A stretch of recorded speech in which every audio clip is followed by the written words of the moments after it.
नमस्कार. सध्या आम्ही पेडणे कदंब बस स्थानक परिसरात आहोत आणि या कदंब बस स्थानक परिसरात जे वाहतूक खात्याचे आरटीओचे कार्यालय आहे त्या परिसरात अनेक नागरिक, अनेक वाहन चालक, शिकाऊ म्हणा किंवा आपापलं जर दैनंदिन कामासाठी येतात, त्यांना बसण्यासाठी त्या ठिकाणी जी एक सुरक्षित आरक्षित जागा आहे त्या ठिकाणी जर नजर मारल्यास तिथली परिस्थिती कशा प्रकारची आहे आणि कदंब महामंडळ किती स्वच्छता राखते हे एक चांगलं उदाहरण आहे.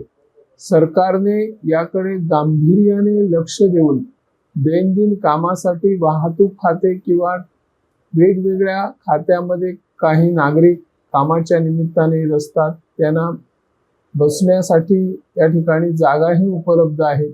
एक सरकारने चांगली सोय केलेली आहे, परंतु तो परिसर कसा वाटतो, त्या ठिकाणी एखादा माणूस तरी बसेल का? श्वानही येऊन त्या ठिकाणी बसतात. कचऱ्याचे घाण आहे, कबूतरांची विष्ठा तर मोठ्या प्रमाणात आपल्याला साचल्याचे चित्र दिसून येते. या स्वच्छता मोहिमेकडे सरकारने त्वरित लक्ष देऊन त्याची साफसफाई करावी अशी या माध्यमातून आम्ही मागणी करत आहोत. मी निवृत्ती शिरोडकर, इन गोवा 24 ताससाठी.